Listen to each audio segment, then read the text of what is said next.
할렐루야. 이 시간 우리 앞뒤 좌우로 이렇게 인사하시면 좋겠습니다.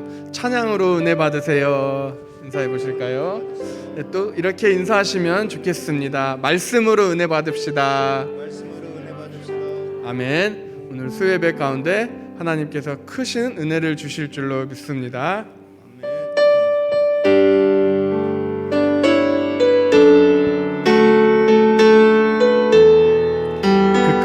하나님의 사랑, 그 크신 하나님의 사랑 말로 다 영영 못하네. 저 높고 높은 별을 넘어 이 낮고 낮 다시 한 번 더 고백합니다. 그 크신 하나님의 사랑 말로 다 영영 못하네.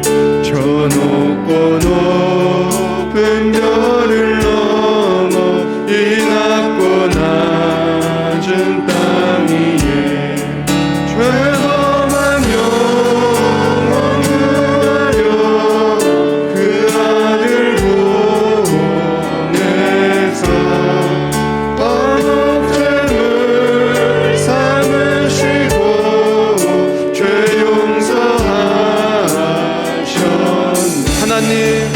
하나님 크신 사랑을 증량다 못하네.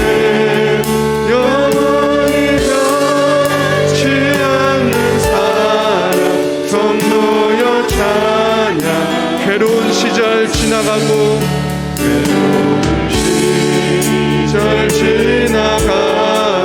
땅 위에 화생할 때 주 잊지 않던 영혼들은 그 소리 외쳐 주 믿는 성도들에게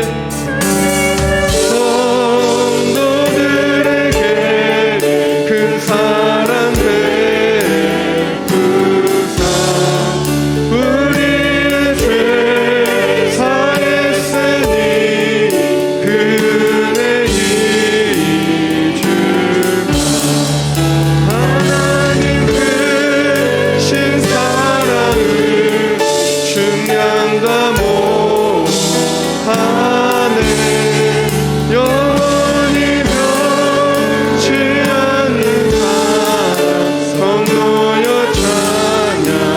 하늘을 두루마리 삼고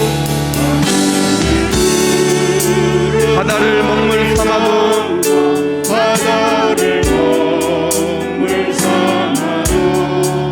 한없는 하나님의 사랑 다기로 갈 수 없겠네. 하나님의 크신 사랑 그 어찌 닿았을까. 저 하늘 높이 사도 채우지 못. 하나님 크신 사랑은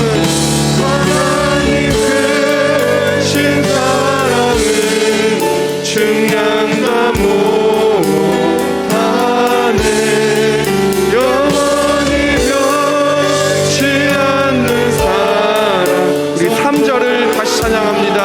하늘을 두루마리 삼고 하늘을 두루마리 삼고 바다를 한없는 하나님의 사랑 한없는 하나님 다기로 갈 수 없습니다. 다기로 갈 수 없겠네. 하나님의 크신 사랑 그 어찌 닿았을까. 저 하늘 높이 사도 채우지 못. 고백합니다. 하나님 크신 사랑을 증량다 못하네. 영원히 변치 않는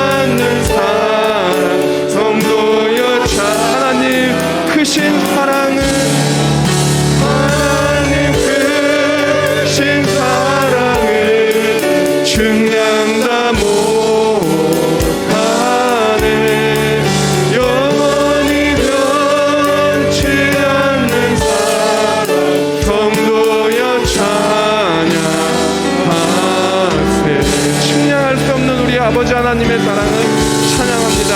아멘. 이 시간 우리 함께 힘차게 박수 치면서 찬양하시겠습니다. 우리의 모든 더러운 죄를 씻어주신 예수 그리스도의 보혈을 찬양합니다. 물과 같은 보혈은 주님의 피로다. 보혈의 죄를 씻으면 정하게. 다시 한번 샘물과 같은 보혈은 주님의 피로다. 보혈의 죄를 씻으면 정하게 되겠네. 정하게 되겠네. 정하게 되겠네.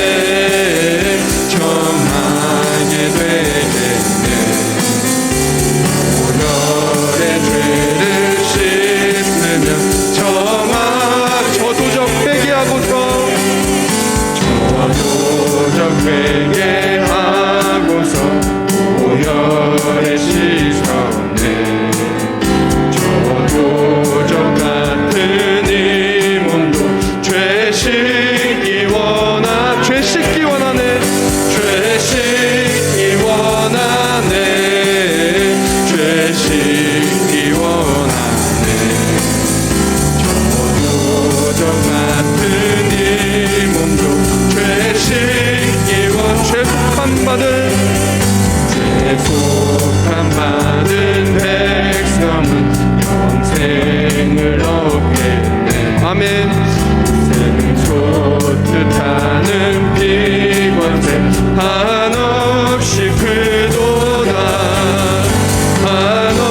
자 없으며 주가 주시는 참된 기쁨도 헤아릴 수 없도 내가 매일 십자가 더 가까이 가오니 구세주의 흘린 보배 피로써 정케 하소서. 내가 매일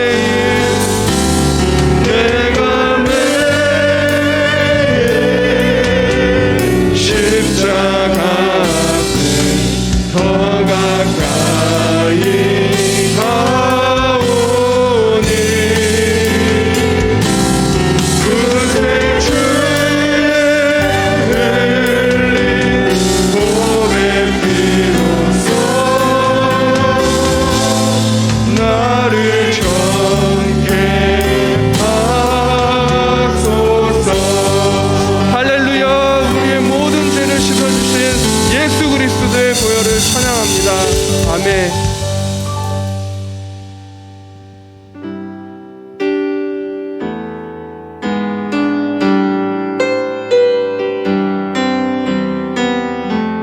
이 시간 우리 나라를 가슴에 품고 함께 이 찬양을 고백하길 원합니다.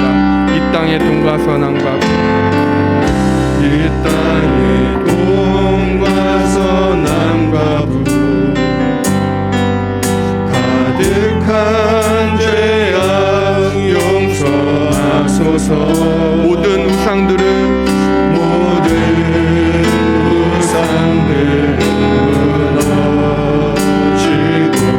주님만 높이는 나라 되게 하소서. 이 땅에 지친 모든 영혼 주 예수 사랑 알게 하소서. 저들의 아픔과 눈물 씻는 주님의 보혈이 땅 치유하소서. 성령의 새바람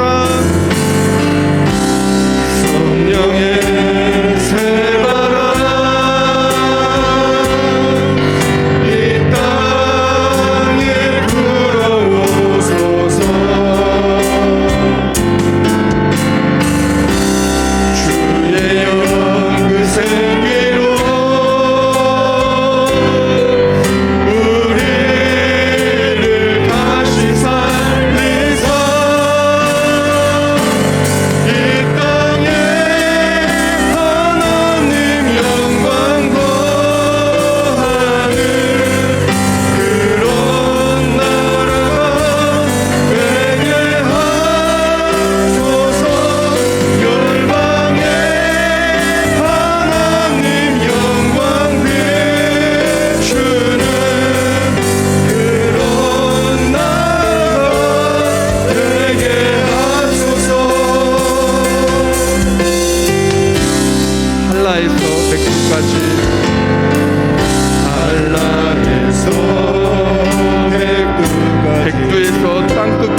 많은 이 온 열방을 긍휼히 여겨 주시옵소서. 하나님, 우리나라를 위해서 기도합니다. 하나님, 불쌍히 여겨 주시옵소서. 진노 중에라도 긍휼을 잊지 마여 주시옵소서. 이 시간 또한 말씀 전하시는 우리 김현성 목사님을 위해서 주여 성령의 말씀을 내게 들려주시옵소서. 성령의 음성을 들려주시옵소서.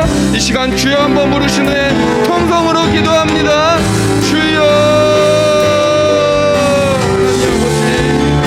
하나님, 긍휼히 여겨 주시옵소서. 하나님, 다시 한번 성령의 바람이 불게 하여 주시옵소서. 오늘 말씀 전하시는 목사님을 통하여서 하나님, 나에게 성령의 음성을 들려주시옵소서. 하나님의 말씀하여 주시옵소서.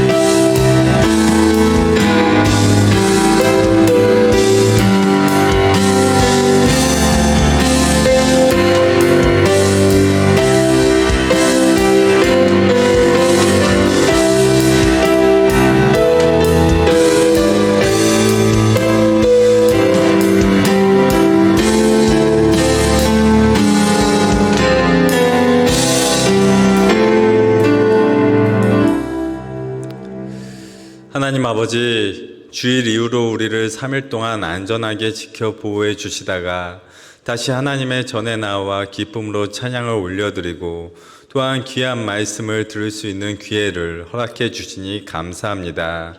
우리는 아직도 너무나도 부족합니다. 예수님을 믿는다라고 고백하면서도 너무나도 많은 죄악에 빠져 있고 반복되는 죄악들이 있습니다. 그럼에도 불구하고 머리 숙여 주님 앞에 나아왔사오니 우리를 불쌍히 여겨 주시옵고 다시는 같은 죄를 반복해서 짓지 않는 하나님의 자녀 될 수 있도록 도와 주시옵소서.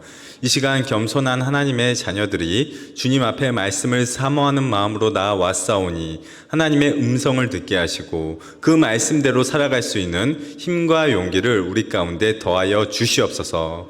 예배 마치는 시간까지 하나님 홀로 영광 받아 주실 것을 믿사오며 구주 되시는 예수님의 이름으로 기도드립니다. 아멘. 교회 소식을 알려드리겠습니다. 예배 안내입니다. 모든 예배는 현장 예배와 온라인 예배를 동시에 진행합니다. 유년부 겨울 성경학교가 금요일 그리고 토요일 이틀에 걸쳐서 있습니다. 안전하고 은혜로운 성경학교가 될 수 있도록 기도해 주시기 바랍니다. 글로리아 찬양대 대원 모집 중에 있습니다. 각 파트별로 모집 중에 있으며 적극적인 참여 바랍니다. 문의는 민경애 집사님께 해 주시기 바랍니다. 2021년 기부금 영수증 신청 기간입니다. 신청하시고 그 다음 주에 사무실에서 찾아가 주시면 됩니다. 다른 광고는 주보를 참조해 주시기 바랍니다. 이 시간 함께 은혜 받을 말씀은 나훔서 3장 14절부터 19절까지의 말씀입니다.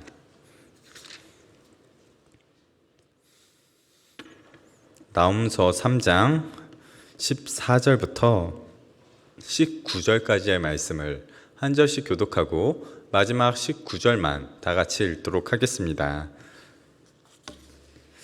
제가 먼저 읽겠습니다. 너는 물을 길어 에워싸일 것을 대비하며 너의 산성들을 견고하게 하며 진흙에 들어가서 흙을 밟아 벽돌 가마를 수리하라.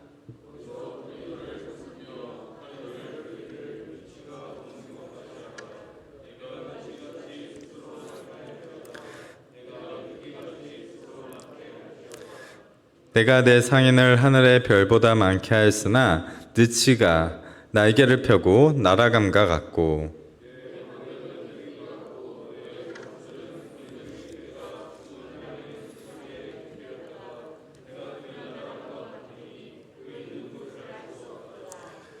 아스루 왕이여, 내 목자가 자고 내 귀족은 누워 쉬며 내 백성은 산들에 흩어지나 그들을 모을 사람이 없도다.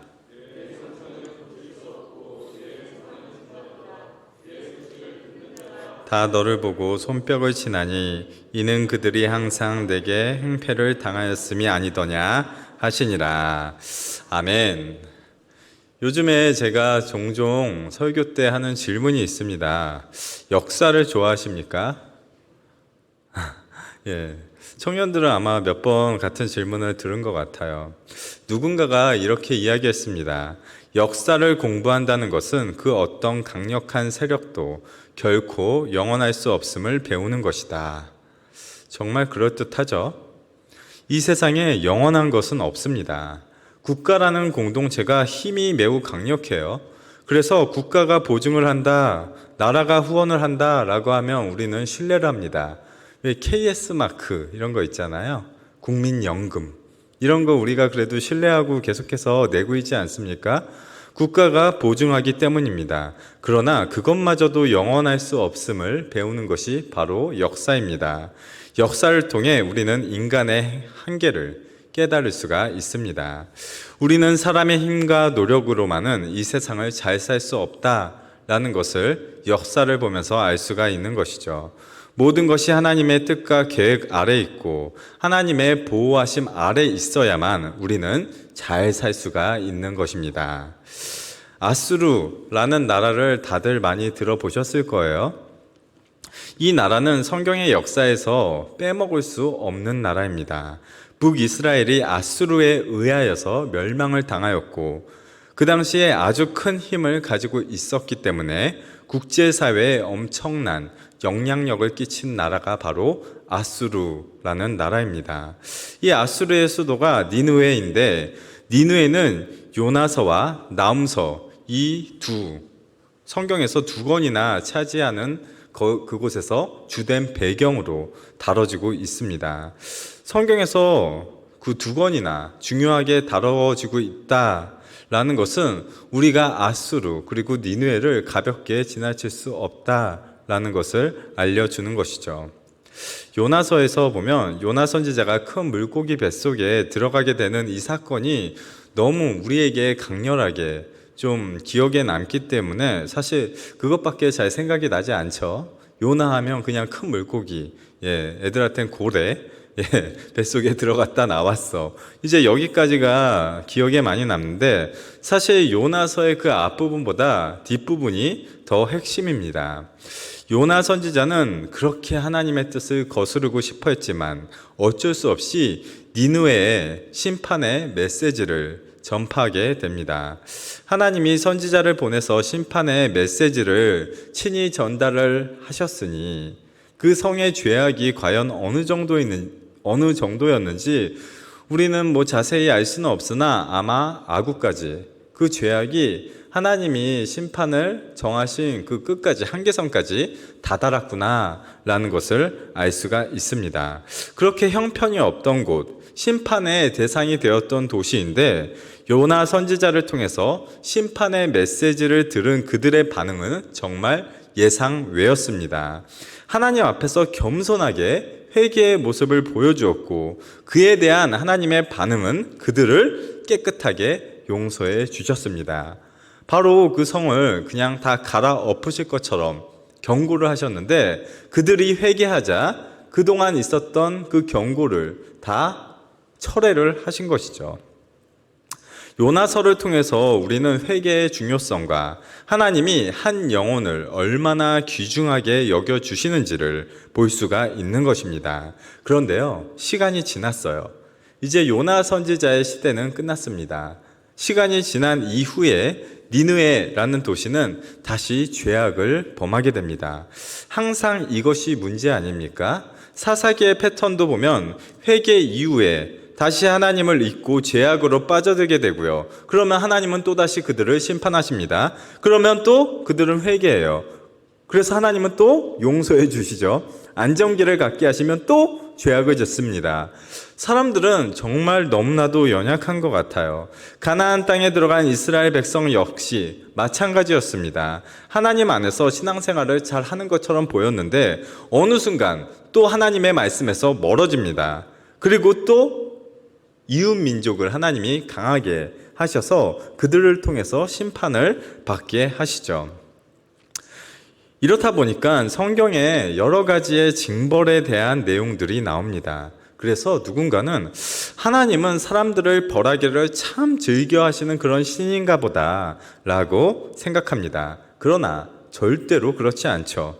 사람들이 당하게 되는 환난, 징벌 이러한 것들은 다 그들의 죄에 대한 결과입니다. 하나님은 사람들에게 환난을 주심을 결코 즐거워하지 않으십니다. 오늘 새벽에 담임 목사님도 여기에 대한 말씀을 하셨는데 신기하게 나홈서에도 또 거기에 대한 말씀이 등장하더라고요. 나홈서 1장 3절의 말씀을 한번 다 같이 읽어보도록 하겠습니다. 시작.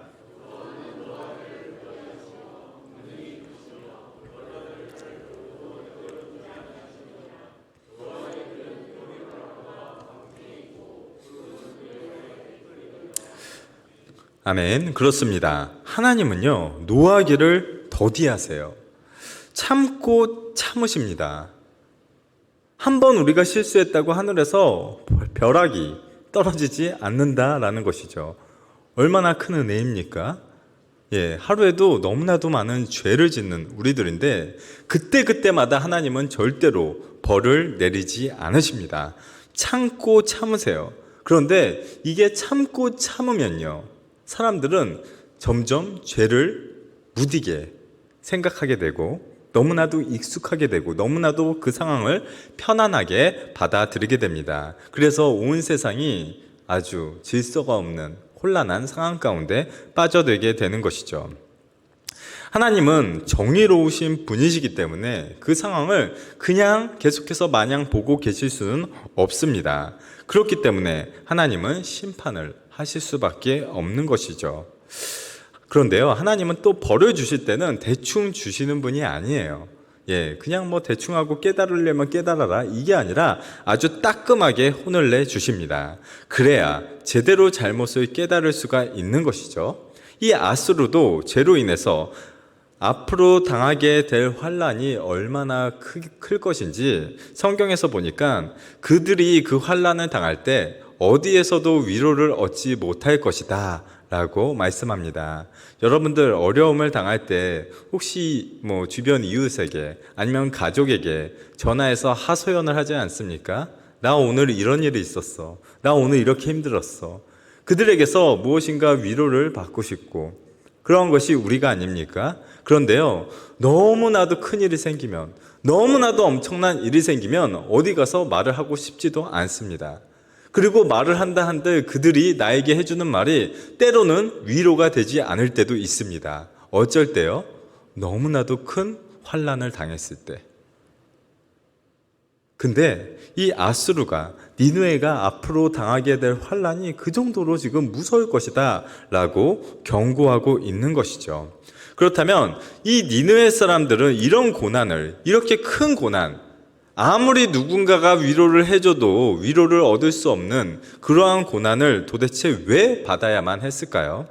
그들의 죄악은 크게 두 가지로 나눠볼 수가 있습니다. 첫 번째는요, 군사력을 아주 무자비하게 휘둘렸습니다.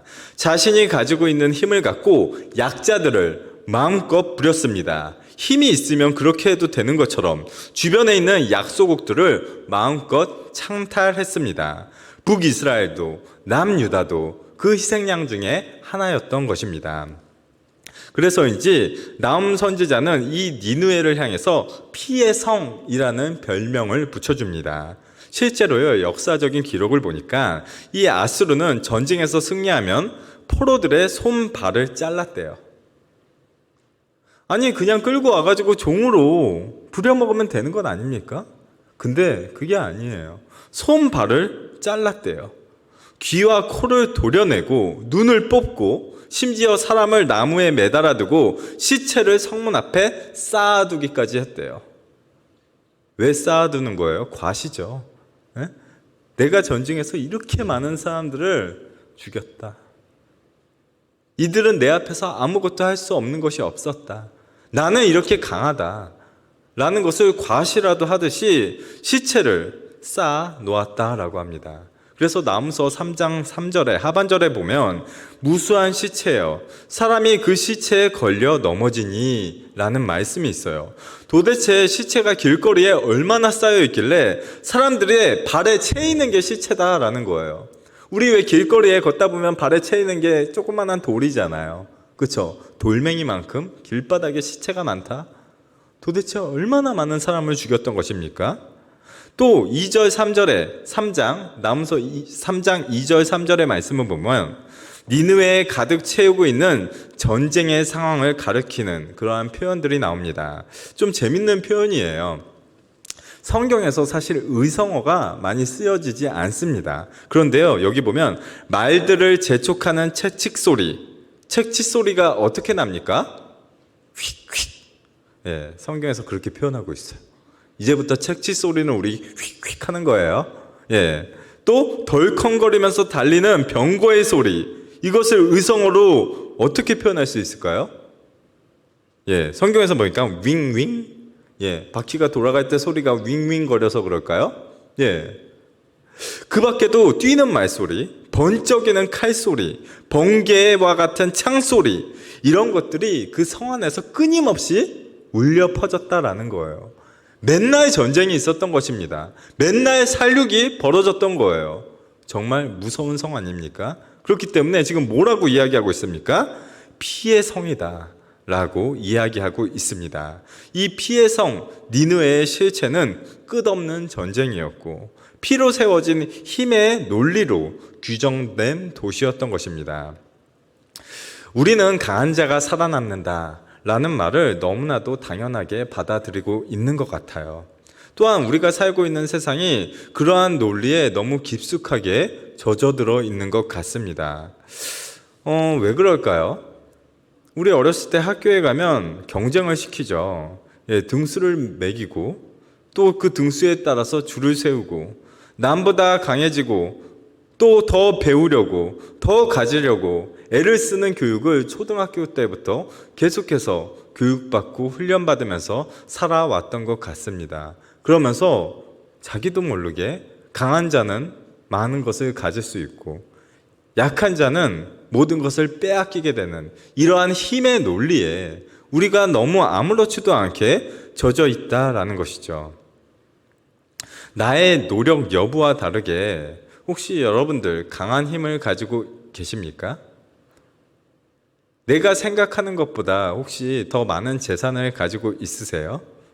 하나님이 그러한 것들을 나에게 주셨다면 그것을 지혜롭게 사용하시기 바랍니다. 내가 가진 힘을 무자비하게 사용하며 그렇게 하면 훗날 심판의 대상이 될 수가 있는 것입니다. 니느웨가 그리하였던 것처럼 말입니다. 그리고 니느웨의 두 번째 제약은요, 비양심적인 교역이었습니다. 우선 그들은 남의 것을 전쟁을 통해서 빼앗는 일을요 아주 가볍게 생각했습니다. 3장 1절 후반부에 보면 탈취가 그들에게서 떠나지 아니하였다라는 표현이 나옵니다. 그들은 다른 사람의 소유물을 강제로 빼앗는 행위를 서슴지 아니했던 것입니다. 자신이 가진 힘을 가지고 수단과 방법을 가리지 않고 남의 것을 빼앗았던 것이죠. 이것이 잔인한 맹수들이 약한 동물의 것을 빼앗아 먹는 것과 도대체 무엇이 다릅니까? 하나님의 형상을 입은 사람이라면 적어도 동물과는 좀 달라야 하는 것 아닙니까? 그런데 거의 맹수와 같은 사람들이 되어져 버린 거예요. 내가 힘이 있으니까 그냥 가가지고 상대방의 것을, 상대방의 소유를 아무렇지도 않게 빼앗아 오고 거기에 대한 죄책감도 느끼지 못했던 자들이 바로 그들이었습니다.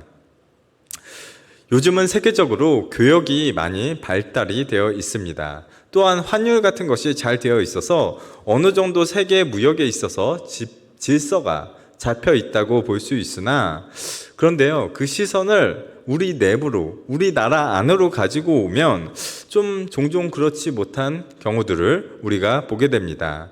요즘 대기업들이 많이 있잖아요. 그렇죠? 그런데 이 대기업들이 하청을 주는 업체들에게 무리한 것을 요구하고 자기들은 챙길 것을 다 챙기죠. 절대로 대기업은 손해보지 않습니다. 그런 다음에 프랜차이즈 그 업체들, 오히려 작은 그 주인들, 점포 하나 운영하는, 프랜차이즈로 점포 하나 운영하는 그들에게 희생을 요구하면서 자기네들의 배를 불리는 그러한 대기업들을 우리는 종종 볼 수가 있습니다.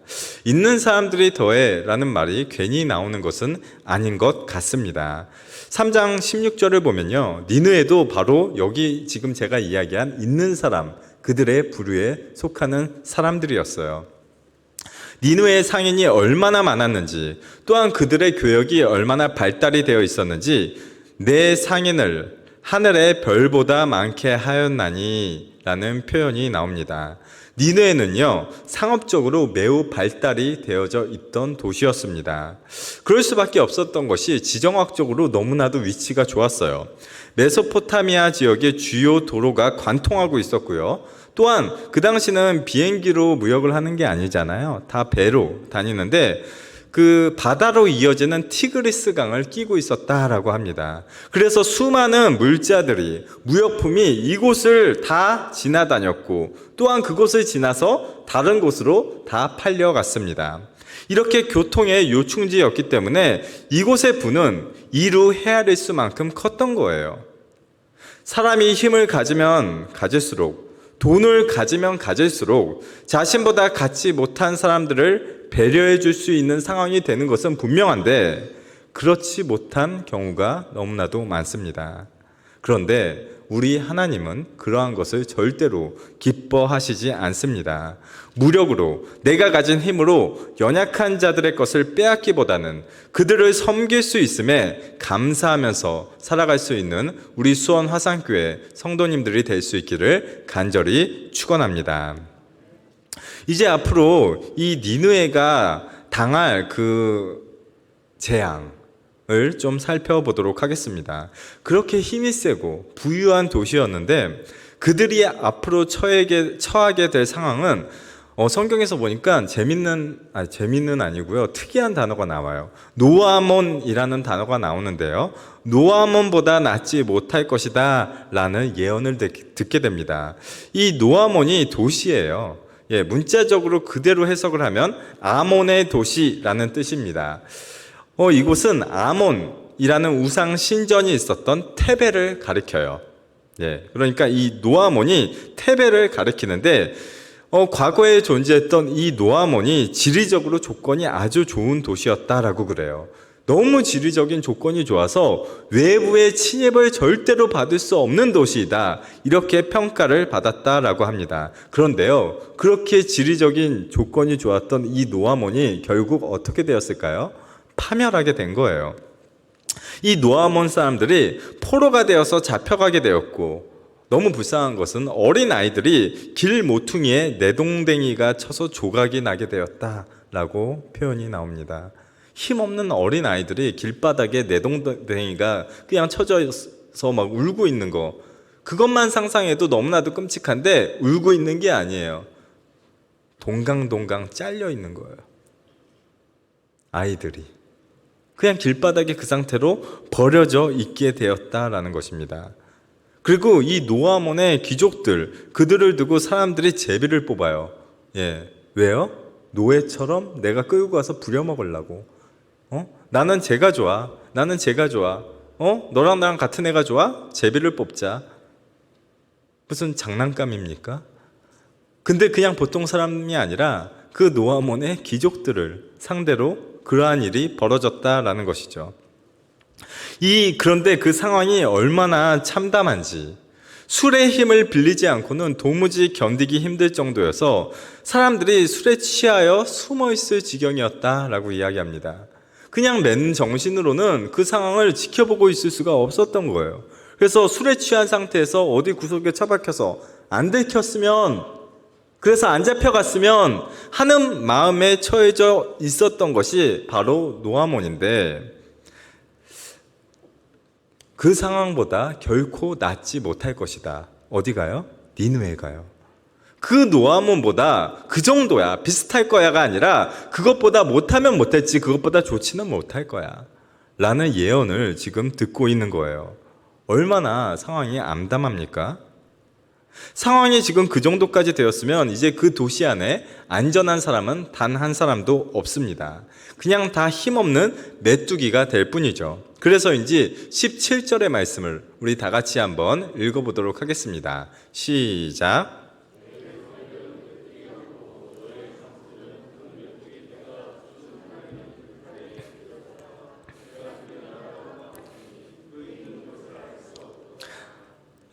그 당시에 이제 이 니느웨 사람들, 보통 사람들을 그냥 다 메뚜기와 같다라고 표현하고 있죠. 메뚜기는 힘이 강한 존재입니까? 아닙니까? 별거 아니죠. 물론 그들이 때로 다니면 좀 무섭긴 한 것 같아요. 그런데 그냥 한 마리, 그렇게 크게 무서워할 만한 존재는 절대로 아닙니다. 그런데요, 더 불쌍한 건 그들의 장수 역시 그 신세에서 크게 벗어나지 못하고 있다. 별로 거기서 크게 벗어나지 않을 것이다 라고 예언하고 있습니다. 보니까 아까 그냥 일반 방백은 메뚜기 같고 너희 장수들은 뭐래요? 큰 메뚜기. 그래봤자 메뚜기예요. 조금 더 큰 메뚜기일 뿐이다. 그러니까 장수이던 평민이던 다 상관없이 하나님의 재앙의 날에는 아무런 힘도 쓰지 못할 것이다 라는 것을 이야기하고 있는 것입니다. 그냥 보고 듣기만 해도 참 마음이 좀 답답해지지 않습니까? 그런데 앞으로의 이 니느웨, 이 니느웨가 노아몬보다 더하면 덜했지, 덜하지 않을 것을 계속해서 지금 이야기하고 있는 것이죠. 그런데 여기에서 요나서에 나오는 니느웨 상황과 좀 비교를 한번 해보려고 합니다. 지금까지 우리가 계속 나홈서를 보고 있었잖아요. 근데 똑같이 배경이 되는 요나서를 한번 가서 잠시 비교를 해보자라는 거예요. 요나 선지자가 니느웨의 심판을 경고하였을 때 그때 참 인상적인 것이 있습니다. 바로 요나서 3장 6절에서 8절의 말씀입니다. 제가 한번 읽어보도록 하겠습니다. 그 일이 니느웨 왕에게 들림에 왕이 보좌에서 일어나 왕복을 벗고 굵은 베옷을 입고 제 위에 앉으니라. 여기서 지금 이야기하는 그 일이 뭐냐면요, 니느웨 사람들이 요나 선지자의 말을 듣고 하나님을 믿게 되었다라는 거예요. 갑자기 이방의 선지자가, 별로 힘도 없는 나라에 선지자가 하나 와가지고 하나님이 너희들을 징벌할 거야 라고 메시지를 전하는데, 이 니느웨 사람들이 그 말을 듣고 하나님을 믿게 되었다라는 소식이에요. 보통의 강대국의 왕이라면 아니 무슨 이런 말도 안 되는 일이 있어? 그놈 잡아와. 이렇게 하겠죠. 근데 그 당시에 왕이 그렇게 하지 않았습니다. 7절의 말씀을 보면요, 왕과 그의 대신들이 조서를 내려 니느웨에 선포하여 이르되 사람이나 짐승이나 소떼나 양떼나 아무것도 입에 대지 말지니 곧 먹지도 말 것이요 물도 마시지 말 것이며 사람이든지 짐승이든지 다 굵은 베옷을 입을 것이요 힘써 하나님께 부르짖을 것이며 각기 악한 길과 손으로 행한 강포에서 떠날 것이라. 여기서 특이한 점이 뭐예요? 사람의 금식은요, 성경에서 종종 등장합니다. 근데 동물까지도 아무것도 먹이지 말라 라고 니느웨의 왕이 선포를 한 거예요. 그리고 자기 자신이 왕복을 벗고요, 굵은 까슬까슬한 베옷을 입고 제 위에 앉았습니다. 회개를 하게 된 것이죠. 그냥 회개가 아니에요. 금식과 함께 회개를 자행하게 된 것입니다. 결국 이런 왕의 회개와 금식의 선포 이후에 어떠한 일이 일어납니까? 요나서 3장 9절의 말씀을 우리 다 같이 한번 읽어보도록 하겠습니다. 시작.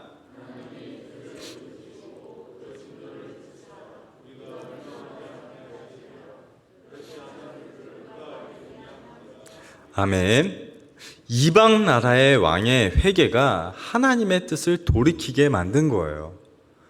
지금 이게 요나서 막 앞쪽에 있는 거 읽다가 갑자기 뒤에 걸 읽은 게 아니라 방금 전에 왕이 금식을 선포하고 스스로 회개하고 제에 앉았다라는 그 말씀이 있고 바로 그 뒤에 붙여서 나오는 말씀을 읽은 것입니다.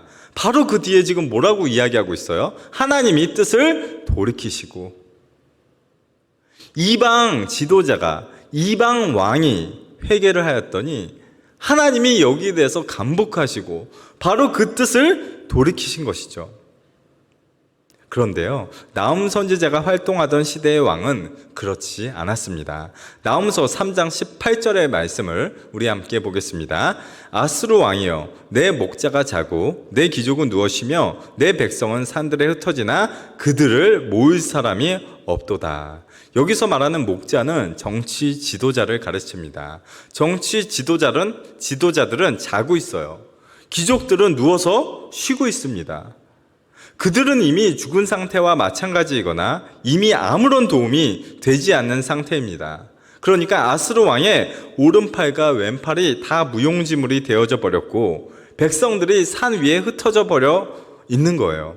그런데 안타까운 것은 그들을 모을 자가 없습니다.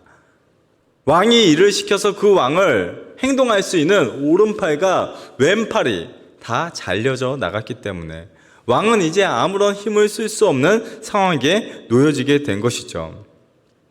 그러니까 요나 선지자가 활동하던 그때 이 니느웨의 왕과 나훔 선지자가 활동하던 시대의 니느웨의 왕이 이렇게 차이가 있었던 거예요. 한쪽의 왕은 회개의 메시지를 듣고 같이 금식을 하였는데 한쪽의 왕은 그러한 메시지를 들었으나 아무런 힘을 쓸 수 없을 그런 상황에 그냥 놓여져 있어서 두 손 두 발 다 놓고 아무런 대처도 하지 못했던 것입니다. 이러니 우리가 어떻게 대선을 위해서 기도하지 않을 수가 있습니까? 때로는 그렇게 생각하시는 분들이 있을 수도 있을 것 같아요. 왜 이렇게 교회에서 정치적인 거 자꾸 대통령 이런 거 언급하고 왜 그러는 건가? 누구를 뽑아라 라고 절대로 이야기하지 않습니다. 얘기하는 게 무엇입니까? 영적으로 안목이 트여져 있는, 하나님을 두려워하고 국민을 사랑하는 그러한 지도자를 하나님 우리에게 허락해 주시옵소서라고 우리가 기도하는 것이죠. 왜 그렇게 해야 하는 것입니까? 이 말씀에서 나오잖아요. 영적인 지도자가 제대로 민족을 대표해서 회개하며 나아갈 때 하나님이 그들을 용서해 주시나, 그렇게 하지 않고 두 손 두 발 다 놓고 아무것도 하지 못하니 그냥 심판으로 빠져 들어가게 될 수밖에 없는 것입니다.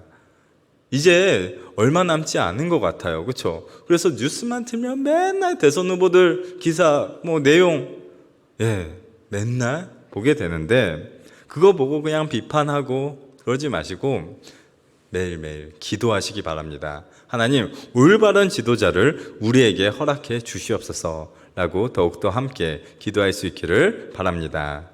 이 요나서와 나훔서가요, 배경, 니느웨라는 배경만 공통점으로 가지고 있는 것이 아니라 한 가지 또 특이한 공통점을 가지고 있는데요, 이 마지막 절의 형식이 같습니다. 둘 다 질문형으로 끝나고 있어요. 요나서 4장 11절의 말씀 보여주세요. 저기 보시면 이렇게 나오죠. 하물며 이 큰 성읍 니느웨에는 좌우를 분별하지 못하는 자가 12만 명이요 가축도 많이 있나니 내가 어찌 아끼지 아니하겠느냐 라고 요나에게 질문형으로 말씀하시면서 마치고 있죠. 근데 나훔서는 역시 마지막 절이에요. 3장 19절을 보면 내 상처는 고칠 수도 없고 내 부상은 중하도라. 내 소식을 듣는 자가 다 너를 보고 손뼉을 치나니. 잘됐다. 하나님 역시 살아계신다. 이는 그들이 항상 내게 행패를 당하였음이 아니더냐. 똑같이 질문형으로 맞춰지고 있는 것이죠. 형식은 같은데 내용이 정반대예요. 그렇죠? 요나서에서는 하나님이 그들을 긍휼하게 여겨주셨다. 어떻게 그들을 불쌍히 여기지 않을 수가 있느냐? 라고 말씀하시는데, 나훔서는 야, 너희를 그렇게 괴롭혔던 그들 이제 다 쫄딱 망했어. 형식은 똑같은데 내용이 완전 정반대입니다. 왜 이러한 결말이 정반대로 나오게 되는 것입니까? 똑같이 니느웨인데 바로 한쪽에는 회개가 있었고 다른 한쪽에는 하나님을 인정하지도 않았고 회개하지도 않았기 때문입니다. 이 말씀을 보면서 우리의 삶을 한번 잘 돌아볼 필요가 있습니다. 우리는 하나님의 백성이지만 그 이스라엘 백성들이 그리하였던 것처럼 나도 모르게 자꾸 나의 그 영적인 사이클이 신앙이 막 이렇게 좋을 때도 있다가 나도 모르게 뚝 떨어질 때도 있다가 또 좋을 때도 있다가 뚝 떨어질 때도 있다가 이러한 사이클을 반복하곤 하는데 여러분들은 지금 어디 사이클에 놓여져 계십니까? 혹시 영적으로 이렇게 뚝 떨어져 있는 상황은 아닙니까? 하나님이 다시 올라가라고 이렇게 토닥토닥 해주시는데 그것을 깨닫지 못하고 끊임없이 아래로 떨어지고 있는 그러한 상황은 아닙니까? 그런 상황에서 위로 올라갈 수 있는 방법은 단 한 가지입니다. 영적인 눈이 뜨여져서 나의 죄악을 발견하고 하나님께로 돌아가는 것입니다. 영적인 여러분들의 안목이 열려져서 나의 지금 영혼의 상태를 분명하게 발견할 수 있기를 축원합니다.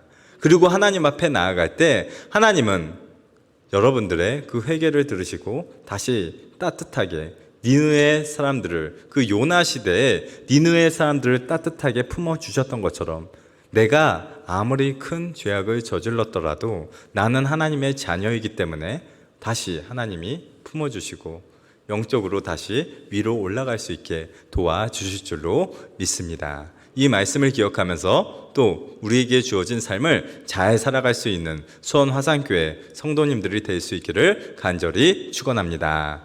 아멘. 기도하겠습니다.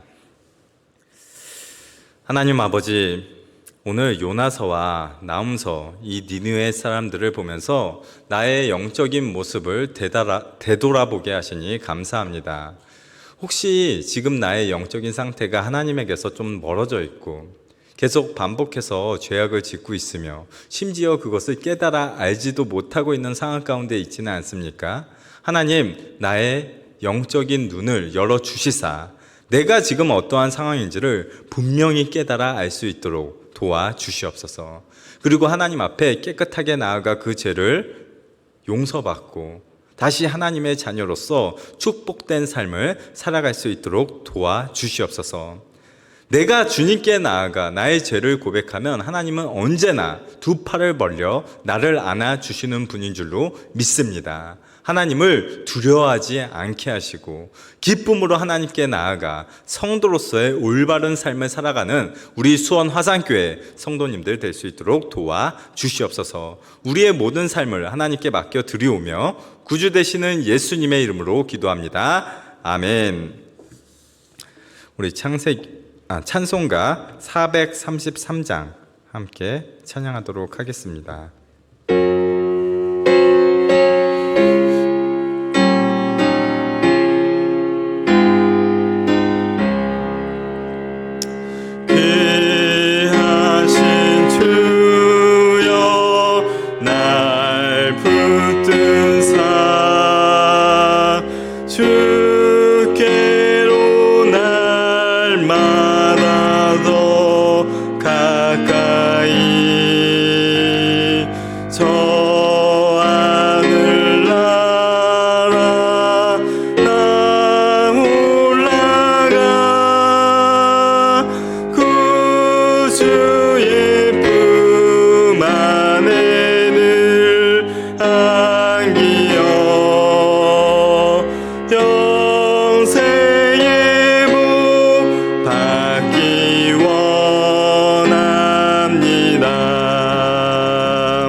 이 세상 속한 그 허영심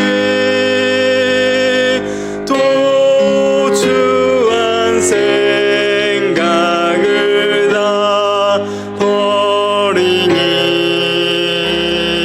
정결한 맘 내게 늘 주소서.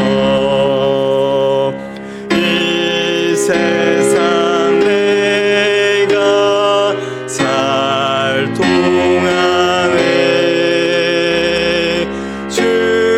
주께로 날마다 더 가까이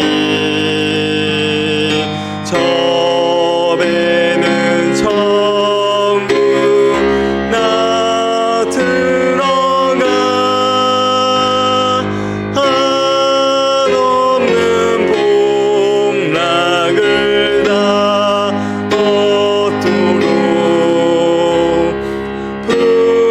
풍성한 은혜를 주옵소서. 아멘. 주님이 가르쳐 주신 기도로 예배를 마치겠습니다. 하늘에 계신 우리 아버지여, 이름이 거룩히 여김을 받으시오며 나라의 임하옵시며 뜻이 하늘에서 이룬 것 같이 땅에서도 이루어지이다.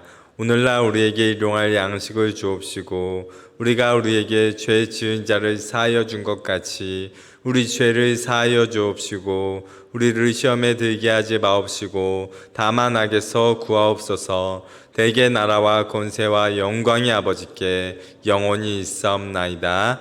아멘.